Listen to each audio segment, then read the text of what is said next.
మా అమ్మ చిన్నప్పటి నుండి నా చిన్నప్పుడు నేను స్కూల్కి వెళ్ళే డేస్ వరకు ఈవినింగ్ ఇంట్లో ఏదైనా స్నాక్స్ ప్రిపేర్ చేస్తున్నారు అంటే అది మోస్ట్లీ ఈ రెసిపీనే అనమాట. టేస్ట్ మాత్రం సూపర్గా ఉంటుంది. ఒకసారి డెఫినెట్గా మీరు కూడా ట్రై చేయండి. ఫస్ట్ ఒక బౌల్లోకి కొద్దిగా నీళ్ళని తీసుకొని వేడి చేసుకోండి. ఈ గ్యాప్లో ఒక బౌల్లోకి బియ్యం పిండిని తీసుకొని అందులోకి రుచికి సరిపడా ఉప్పు, కారం, శనగపప్పు, జీలకర్ర, నువ్వులు, కొద్దిగా పసుపు, అలాగే సన్నగా చిన్నగా కట్ చేసుకున్న కొత్తిమీర, కొద్దిగా అల్లం వెల్లుల్లి పేస్ట్ వేసుకొని పిండి మొత్తాన్ని ఇలా మంచిగా మిక్స్ చేసుకుంటూ కలుపుకోవాలి.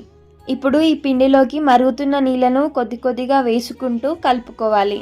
ఇలా ఈ విధంగా వీడియోలో చూపిస్తున్నట్టుగా ఒక గరిటెతో పిండిని కలుపుకుంటూ మధ్యలో కొద్దిగా కరివేపాకు రెమ్మలు వేసుకొని పిండిని ఈ విధంగా కలుపుకోవాలి. ఆ తర్వాత ఇందులో నుండి ఒక గిన్నెలోకి కొద్దిగా పిండిని తీసుకుంటూ ఇందులోకి చల్లని నీళ్లను వేసుకుంటూ పిండిని చపాతీ ముద్ద కలిపినట్టుగా కొంచెం గట్టిగా ఇలా వీడియోలో చూపిస్తున్నట్టుగా ఉంటే సరిపోతుంది. ఈ విధంగా పిండిని కలుపుకున్న తర్వాత ఇందులో నుండి మీకు నచ్చినంత సైజులో కొంచెం పిండిని తీసుకొని చేతులతో ఇలా కొద్దిగా వెడల్పుగా తిప్పుకుంటూ ఆ తర్వాత అరచేతుల్లోకి తీసుకొని మరీ లావుగా కాకుండా మరీ సన్నగా కాకుండా మీడియం సైజ్ కి వచ్చేలాగా స్ప్రెడ్ చేసుకోవాలి. ఆ తర్వాత వేడిగా ఉన్న పెనం పైన కొద్దిగా ఆయిల్ ని వేసుకొని మనం ప్రిపేర్ చేసుకున్న ఈ సర్వపిండిని వేసుకుని ఇప్పుడు పైనుండి ఇలా వీడియోలో చూపిస్తున్నట్టుగా చిన్న చిన్నగా హోల్స్ చేసుకొని వాటిలోకి ఆయిల్ ని వేసుకోవాలి. అలాగే సైడ్స్ కి కూడా కొద్దిగా ఆయిల్ వేసుకుని పైనుండి మూతని కవర్ చేసి ఒక 5 నిమిషాల పాటు ఉడకబెట్టుకున్న తర్వాత ఇంకో వైపుకి టర్న్ చేసుకోవాలి.